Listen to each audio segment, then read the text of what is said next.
Let's not pretend, Marla, Carson Lyle said, folding his hands across his pristine walnut desk, the kind that screamed generational wealth and inherited power. I remember the way the sunlight hit the side of his face through the floor-to-ceiling windows of his corner office on the 12th floor of the Cantera Logistics headquarters in Austin. The skyline glittered behind him, a scenic backdrop to the scene of my dismissal. He didn't look at me when he said it. Not really. His eyes flicked over me like I was part of the outdated office furniture. He leaned back in his chair, exhaled as if what he was about to do was exhausting for him, and continued. You've had an incredible run here. No one's questioning that. But things are changing. Fast. The supply chain world isn't what it was even 5 years ago. We need leadership that's agile, digitally native. People who can pivot fast and think in real time. His words were carefully chosen, as though they'd been rehearsed with HR. Kind of language meant to sound respectful while gutting you just the same. And let's be honest, that's not your strength anymore. That last part. He looked me in the eye when he said that. Like he wanted to make sure the knife landed just right. I sat very still.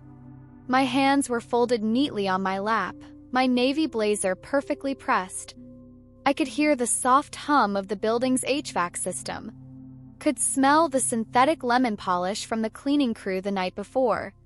Could feel the weight of nearly 3 decades of service to this company being reduced to a talking point in a PowerPoint slide titled Strategic Leadership Realignment. Carson was 35, maybe 36.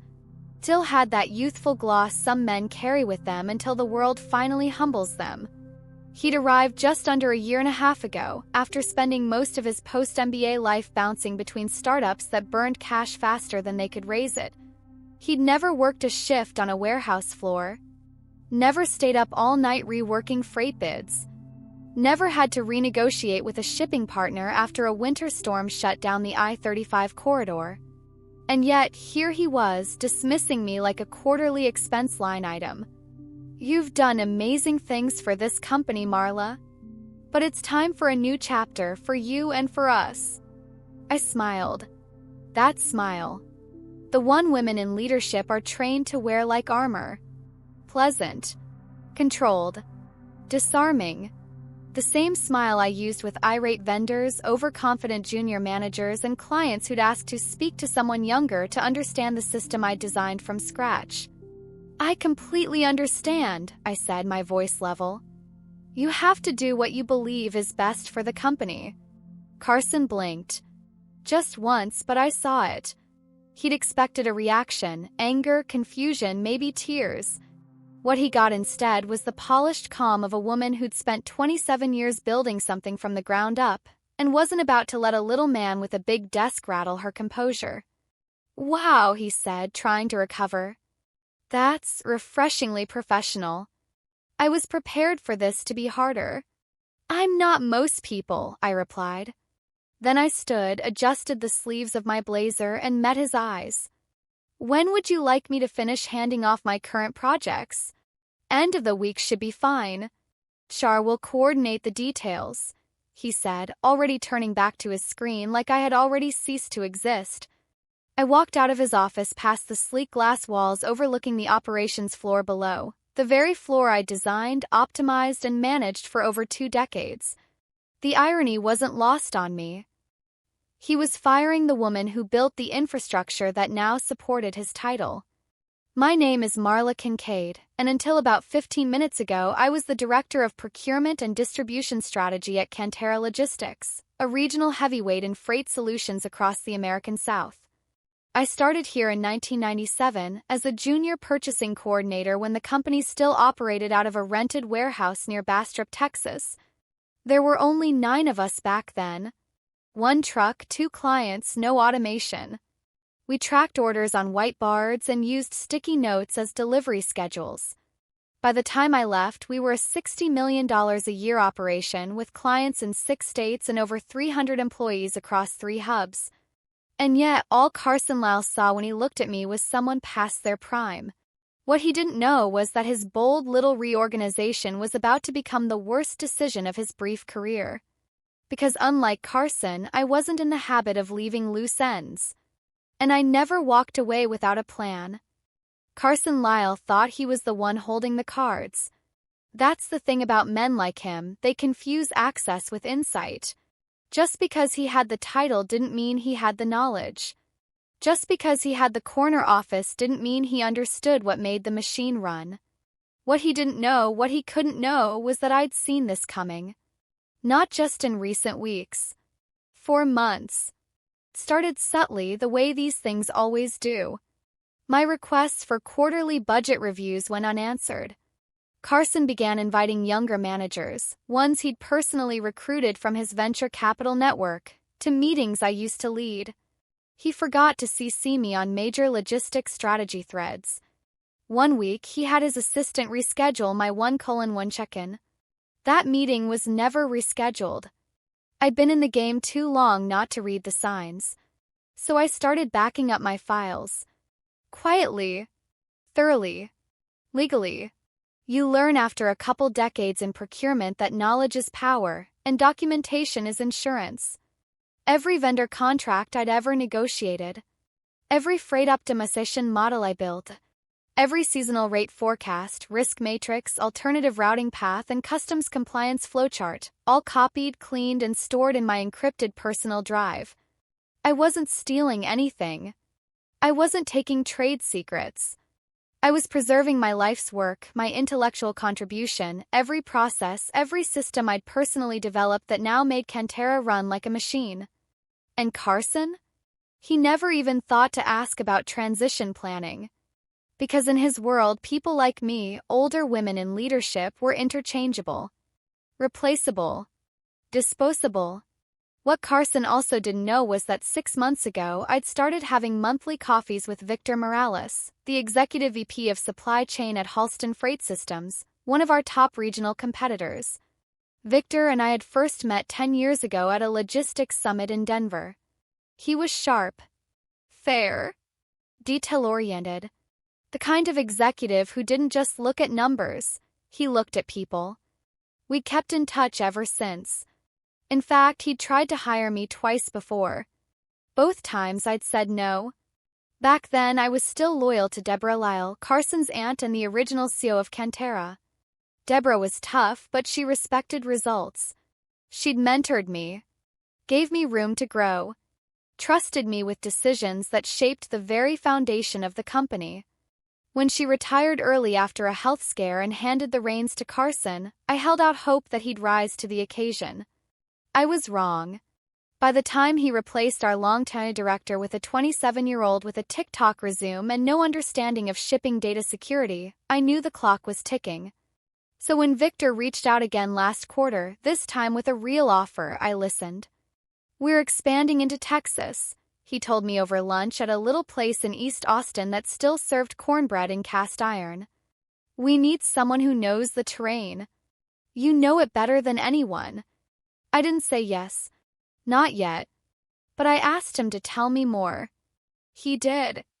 Halston was aggressive, forward-thinking, but unlike Carson, they didn't confuse youth with innovation. They wanted my systems, my strategy, my contacts. And they were willing to let me run the show. The morning Carson called me into his office to discuss my future, I already had a call scheduled that afternoon with Halston's legal team. What he thought was my exit conversation was actually just the thing that unlocked the door I'd already been pushing open. At exactly 2 p.m. that day, I stepped into a private Zoom with Victor and their corporate counsel. I told them I was ready. But before I signed anything, I laid out a few truths. "Here's what I can offer you," I said, holding up a thick binder I'd prepared over the weekend. Every distribution model, vendor matrix, seasonal routing system, inventory lag strategy one developed for Cantera. All legal. All documented. All mine. Victor's eyes lit up. He wasn't a fool, he knew what that meant. "You also need to know this," I continued. 4 of Cantera's top clients have contracts expiring in the next 60 days. I managed every one of those relationships. I know what they're unhappy about. And I know exactly what terms they're going to demand in renewal. He smiled slowly, thoughtfully. "Marla," he said. "Welcome to Halston Freight." I didn't smile back, not yet, because I wasn't finished. "One more thing," I added. "Don't announce anything yet. Let me finish my week at Cantera. I want to leave clean. Quiet. But trust me, by the time next quarter starts, they'll feel this." And I meant it, because Carson had just fired the woman who held the blueprint for his entire operation and handed it, gift-wrapped, to his most agile competitor. And he had no idea. My last week at Cantera was, in a word, surreal. I arrived every morning at 7:45, just like I had for the past 19 years. Same parking spot, same corner office, same second cup of coffee at 9:15 from the fourth-floor kitchen that I had convinced Deborah Lyle to renovate after too many staff burned out from vending machine caffeine. But everything felt hollow. Carson was doing his victory lap. He strutted around the office, his Patagonia vest zipped halfway up like some kind of tech world trophy. Whispered with board members, took calls with his new strategic consultant, a former classmate from Stanford who once tried to introduce AI into live warehouse inventory without understanding how forklifts work. On Tuesday morning, he held a company-wide all-hands meeting. "As we move into this next chapter," he said, pacing the front of the conference room like a TED Talk reject, "we're prioritizing leadership that reflects today's supply chain reality. Fast, adaptable, lean." He didn't mention me by name. Didn't even glance in my direction. But everyone in that room understood what lean leadership meant. I trained most of them myself, coached them through their first RFQ cycles, taught them the difference between net terms and volume-tiered contracts, walked them through storm reroutes when Dallas froze over. They knew. They just couldn't say it. After the meeting, a quiet line of staff trickled into my office, one by one. First was Renee, my assistant procurement manager. "This is insane," she whispered after closing the door behind her. "You personally handle 6 of our top vendor contracts. Your signatures on the master agreements. The freight algorithms, they're all your work. What is Carson thinking?" I gave her the same even smile I'd been giving everyone all week. "He's confident in his new direction," I said calmly, as I packed the last of my books into a cardboard file box. What I didn't tell her was that I'd spent Monday night transferring every clean, legally obtained documentation of my systems, routing logic, vendor codes, escalation protocols, contact trees, password rotation schedules to my personal archive. Nothing proprietary to the company. Just the fruits of my labor, my innovation, and my 2.5 decades of field-tested improvements. And I didn't tell her that just 30 minutes earlier, I'd emailed 3 very specific people. Denise Cabot at Ridgewell Group, our single largest West Texas client, whose distribution costs I'd reduced by 22% in 2021. Alex Rivera at Gridspan Components, whose CEO once said in a board meeting, "I don't trust the system, I trust Marla." And Leanne Cho at Omnivolt Solutions, a renewable parts supplier in Tulsa whose entire quarterly distribution planning depended on the template I'd personally built. The emails were polite, friendly, professional. "Just wanted to let you know that Friday will be my last day at Cantera. If you ever wish to revisit distribution support, I'll be with Halston Freight starting Monday." No pitch, no pressure, just facts. I knew how this worked. I didn't need to sell anything. All I had to do was open the door. They'd walk through it on their own. On Wednesday morning, Carson introduced his replacement for me. Kelsey Truitt, 29, MBA from Duke. Logistics experience? None. Her background was in supply chain modeling, which meant she'd spent 3 years designing theoretical systems in corporate offices, but had likely never once set foot on a loading dock during an actual Q4 crunch. Carson, of course, praised her as an exciting new chapter of dynamic leadership. By Thursday, the cracks had already begun to show. Kelsey poked her head into my office with a hesitant smile and a laptop cradled like a newborn. "Hi, Marla. I'm so sorry to bother you, but the LCV dispatch portal is giving us all kinds of errors. Do you, remember the password reset schedule?" I looked up slowly.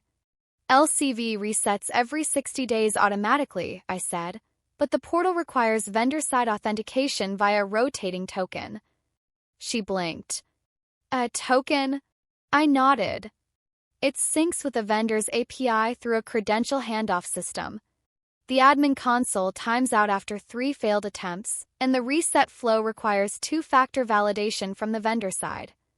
Did Carson brief you on that? Her smile faltered. She shook her head. No, he said most of it would just auto-sync. But of course he did. I gave her a few pointers. Enough to keep the system from crashing immediately. But I didn't fix anything. Because Friday was my last day. And Friday morning was already booked. 9:30 a.m. I was due at Halston's headquarters across town to sign the onboarding paperwork, finalize my executive compensation package, and begin consulting on how to absorb 3 of Cantera's biggest clients. By the time I left Cantera at noon, I walked out with 2 file boxes, 1 potted plant, and a smile that wouldn't quite fade. I didn't look back.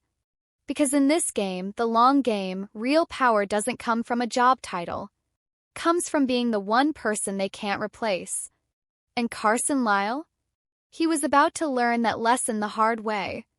Friday afternoon passed with deceptive calm.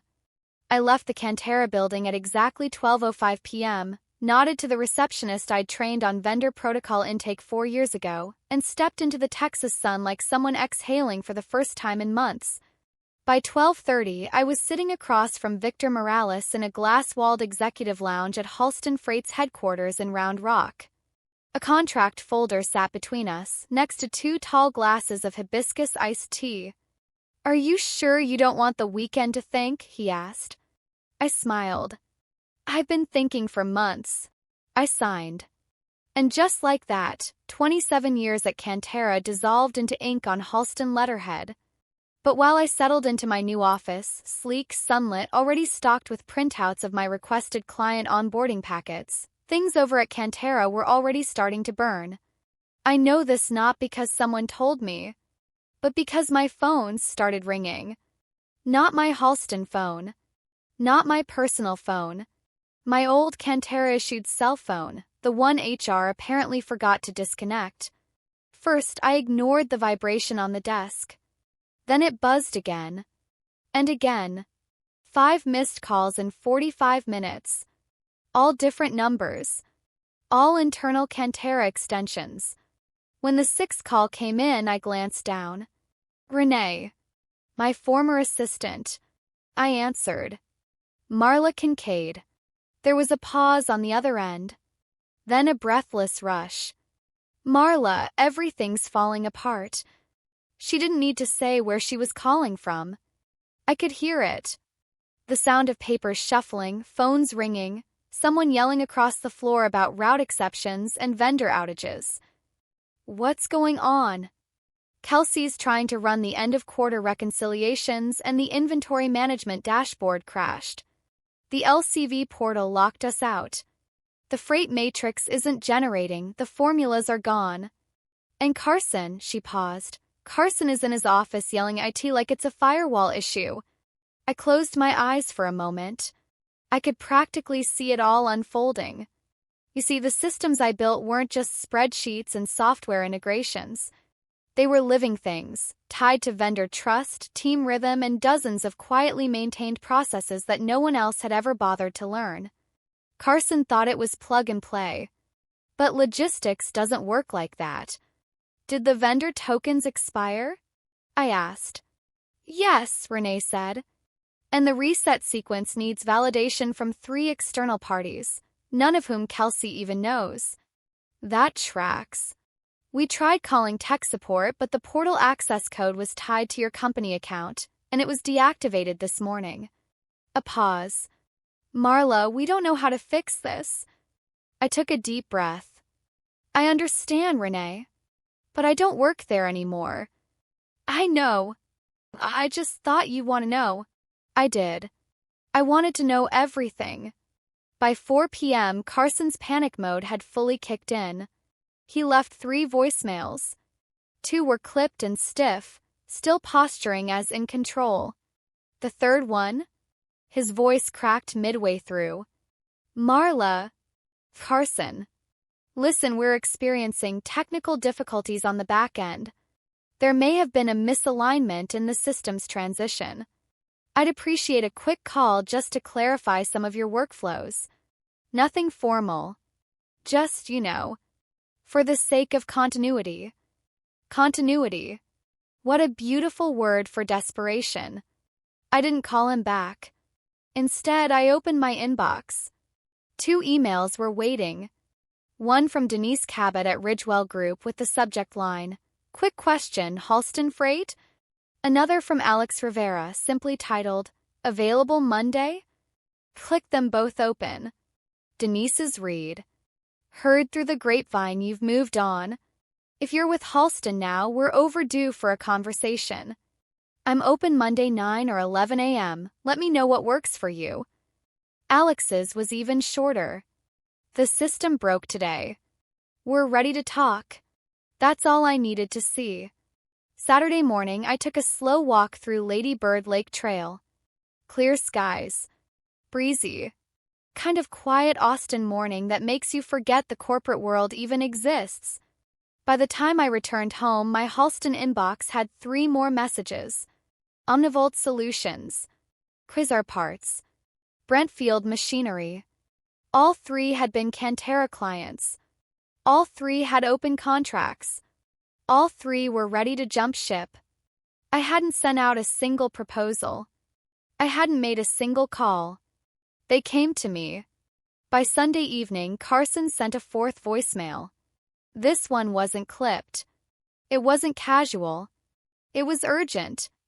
"Marla, I don't know what happened with the vendor portals.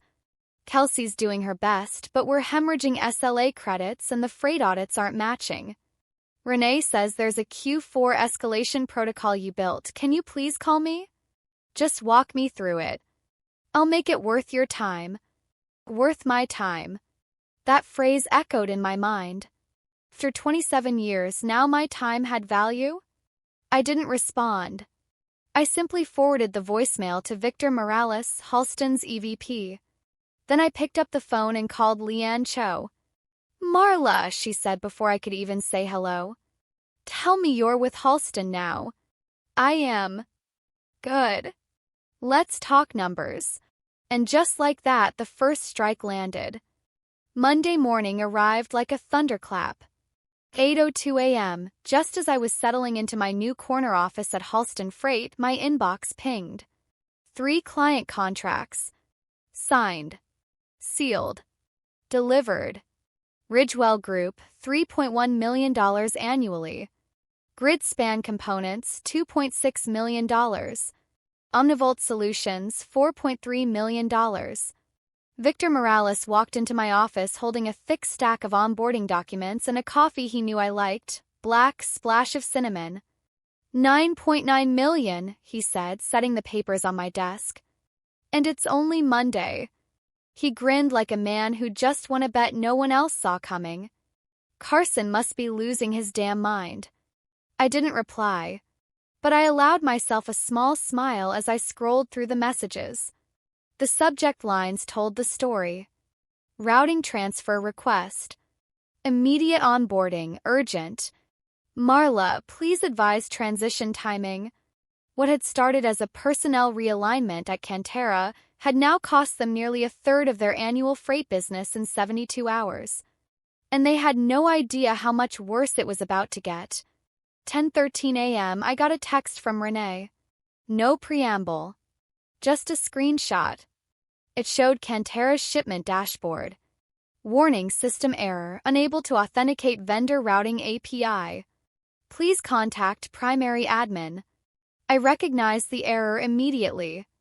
That API, the one I'd built, was layered with rotating security tokens that refreshed every quarter. And today was the first Monday of Q3, which meant that unless someone updated the credentials, which only I knew how to rotate, the entire system would autolock.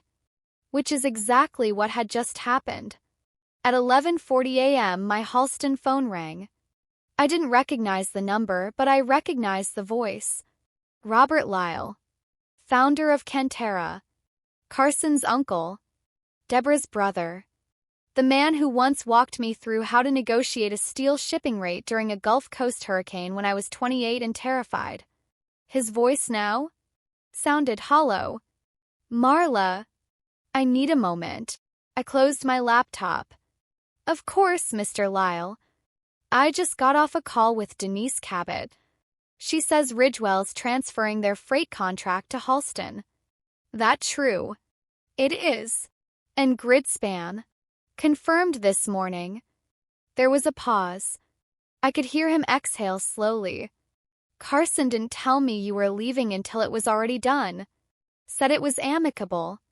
That you were ready for a new chapter. I waited. I gave him the keys to the company 2 years ago, he said quietly. He told me he was ready. I didn't speak. What was there to say? He already knew.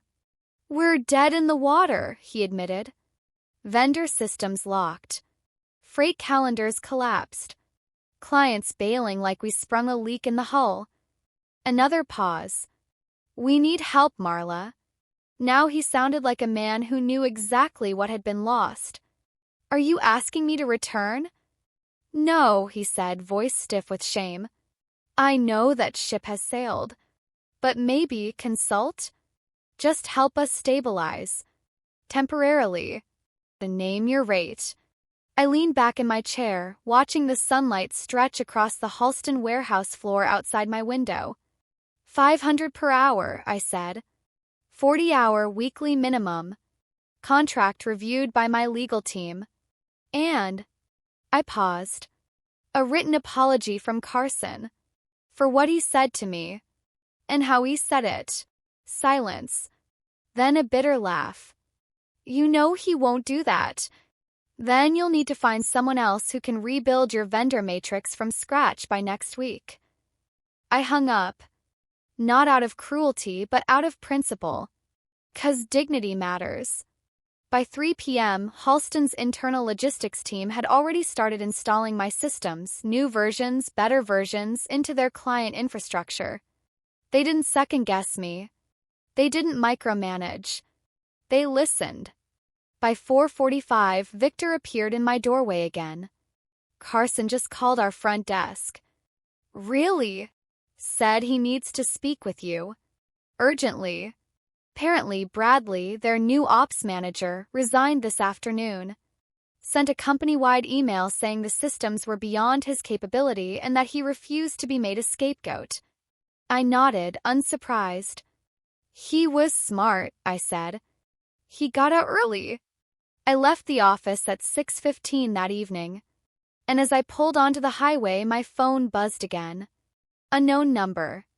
I let it go to voicemail. Later, as I sat on my back porch with a glass of red wine and a cool Texas breeze, I hit play. It was Carson. His voice was low. Humble. Nervous. Marla, I know things ended poorly. But I need your help. Please. We're falling apart. I didn't realize. I didn't mean for this to happen. There it was. Not a full apology. Not yet. But the beginning of recognition. The first crack in a once smug exterior. And the first sign that he finally understood what I'd always known. Real value doesn't come from titles. Comes from knowledge. From trust. From doing the work no one else wants to understand. Tuesday morning began with silence. Not peace, not yet, but silence of a very particular kind. The kind that settles over a battlefield just before someone raises the white flag. I arrived at Halston early as usual. The warehouse was already humming with movement. Forklifts gliding between racks, drivers prepping their tablets, inbound notifications chiming on the big screen in the control room. And unlike my last few years at Cantera, everything worked. At 8:23 a.m., Victor appeared in my doorway. He didn't speak at first, just held up his phone, screen forward. A message from Halston's receptionist. Visitor in lobby asking for Marla Kincaid. Name, Carson Lyle. I raised an eyebrow. Victor gave a short nod. He looks like hell. I took a slow breath, adjusted the cuff of my blazer, and said, "Send him up, and leave my door open." Carson stepped into my office like a man entering a confessional. The bravado was gone. The vest, too. Just a rumpled dress shirt, eyes ringed with exhaustion, jaw clenched so hard it looked like he hadn't unclenched it in 48 hours. He didn't sit. Not right away. Just stood there, gripping the back of the chair across from my desk like he needed it to stay upright. "Marla," he began. "I know I'm probably the last person you want to see right now." "You're not wrong," I replied calmly, not looking away. He winced slightly and sat down. "Everything's collapsing. I don't even know where to begin. The vendor systems are still locked. Kelsey left. Bradley's gone. We're losing 3 contracts this week, possibly more. And Continental Express suspended our shipping account this morning." I blinked once. Continental Express. That was the death blow. They were Cantera's primary outbound freight partner, the backbone of their entire distribution network. Without them, the company couldn't move product. Not a box. Not a bolt. Not a crate of solar inverters to a single client. "I tried to fix it," Carson said, voice tight with panic. "I really did. But your systems, it's like you were the only one who understood how everything fit together." I didn't respond. I let him sit with the truth. "I made a mistake," he continued. "A big one. I underestimated what you meant to the company. I thought innovation meant new faces, new software, speed. But I didn't see that the actual innovation was already there. You built it." Silence stretched between us. Kind of silence where the air thickens. "We need your help, Marla." I looked him straight in the eye. "Are you ready to put that in writing?" He hesitated. "The consulting contract?" "Sure. Whatever you need. Halston rates, I assume." "That," I said. "And the other thing." He blinked. "What other thing?" "The apology." His jaw tensed again. "Marla, you told me to my face that women like me can't keep up. That my age made me slow, outdated, irrelevant. You fired me with smugness, no transition plan, and not an ounce of curiosity about how this company actually functioned." "Don't interrupt." He froze. I leaned in slightly. "You can pay my rate. You can give me access. You can even put me in charge of rebuilding everything. But I won't lift a finger until I have, in writing, a formal apology for the disrespect you showed me. Not just as a professional, but as a human being." He opened his mouth, then closed it. "It'll be the end of my credibility," he said finally. "Publicly admitting that we're wrong," I offered. His face flushed. "That I made biased assumptions. That I fired the one person who understood the backbone of the company." "Yes," I said, sitting back. "Exactly that." The tension in the room could have cracked drywall. He looked down at his hands, then up at me. "You'll have it by tomorrow. Typed. Signed. Emailed to Halston's legal team. Copied to Cantera's executive board. Done." He stood. Paused. Do you think it's too late to fix it?" I gave him a long, honest look. "Maybe. But that's not my concern anymore." He nodded, eyes dull. Then he left. And the moment the elevator doors closed behind him, I exhaled. Not out of triumph, but out of release. Because I hadn't just won. I'd reclaimed something that had been chipped away at slowly over years. My worth. My dignity. My voice. By that afternoon, Halston's legal counsel forwarded me the draft of Carson's written apology. It was imperfect, sanitized, corporate, but the words were there. I deeply regret my inappropriate remarks and the decision to dismiss a seasoned professional based on flawed assumptions about age and capability. I redlined it, added a sentence of my own, sent it back. 7:17 p.m. the final version arrived. Signed, scanned, acknowledged. And at 7:38 I began work on a transition strategy for Cantera, at $500 an hour, while Halston quietly absorbed every client who no longer trusted the Lyle name. By Wednesday morning, Cantera Logistics was in free fall. I know because the calls stopped being desperate and started being silent. No more voicemails. No more requests. Just quiet. The kind of quiet that fills the air after a structure collapses, when there's nothing left to patch and even panic feels redundant. Carson's apology had been circulated internally, just as I requested. I'd seen the copy forwarded by a former Cantera colleague, along with a note. Some of us always knew you were the spine. Now everyone else does too. The apology alone didn't fix anything, of course it didn't. But it shifted the narrative. Suddenly, Carson wasn't just a young, bold CEO making tough calls. He was the guy who fired a 54-year-old woman with 27 years of institutional knowledge because she didn't look like innovation, then had to crawl back for help when the company couldn't function without her.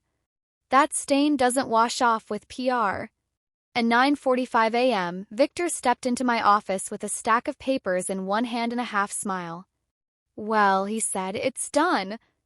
"What is?" He set the papers on my desk. Termination notices. Internal memos. Legal filings. Continental Express officially severed ties with Cantera this morning. Their East Hub failed a 3-day delivery SLA. They've rerouted all regional contracts to new partners. "Let me guess," I said. Victor nodded. Us. It wasn't just symbolic. It was surgical. Continental had been Cantera's lifeline. They had exclusive rates, custom APIs, guaranteed dock slots. Without them, Cantera couldn't fulfill any major orders within their promised time windows. Not now. Not next month. Possibly not ever. I flipped through the documents slowly, calmly. No rush. No gloating. Just the quiet satisfaction of watching arrogance implode under its own weight. That afternoon, I walked through Halston's central distribution floor with a clipboard in hand. All around me, teams moved like clockwork. Drivers checking manifests, managers confirming integration schedules, account reps onboarding former Cantera clients who now called me directly.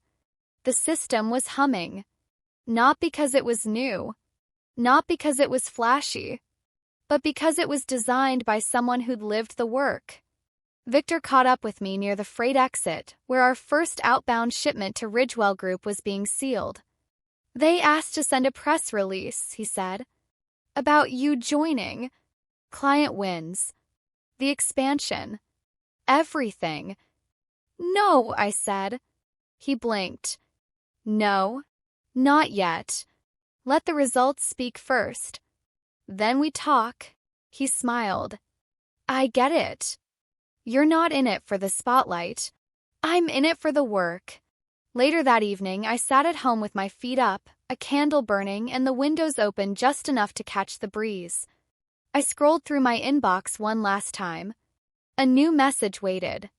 Subject line, "Thank you." It was from Bradley, Cantera's former operations manager, the one they'd hired to replace me. I wanted to say, "You were right. About everything." I thought I was ready. But I was thrown into something I didn't understand. I wish I'd had the chance to learn from you instead of being used as a shield. I'm sorry I didn't speak up. I didn't reply. I didn't need to. He'd learned the lesson. That was enough. Thursday brought the last domino. The Lyle Family Trust, the same one that owned majority shares in Cantera, filed to restructure. Internal chatter confirmed it. Robert Lyle was taking back operational control, and Carson was stepping aside to explore new ventures. No public scandal. No dramatic resignation. Just a quiet removal, the corporate equivalent of being escorted out through a side door. And me? I arrived at Halston at 7:55 a.m. Friday morning. just in time to watch our updated system dashboard light up with 6 newly integrated accounts. I walked the floor, nodded to the teams, and stepped into my office, where Victor had installed a small bronze nameplate next to my door. Marla Kincaid, Senior Vice President of Logistics Strategy. I ran my hand across it, not because I needed the title, but because for once someone had put it there with respect. Looking back, Carson Lyle didn't just fire me. He freed me. Freed me from a ceiling I didn't realize I'd hit.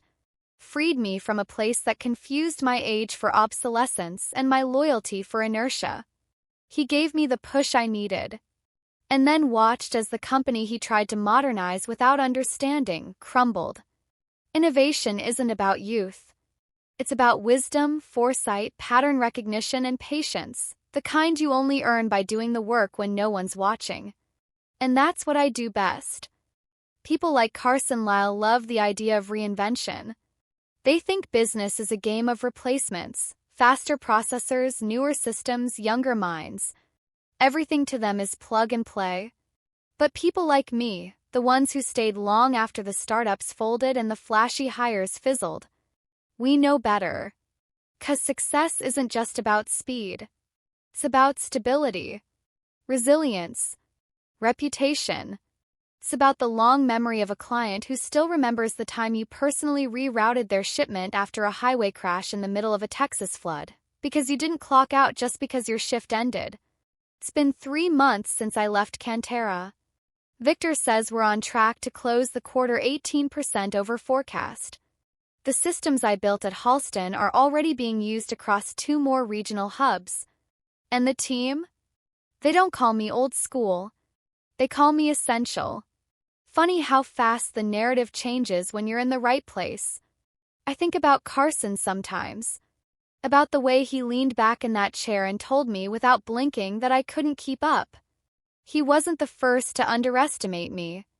And he won't be the last. But here's what I know now, the truth I wish someone had told me 20 years ago. You don't have to fight for a seat at a table where they never intended to listen. Sometimes the smartest move you can make is building your own table.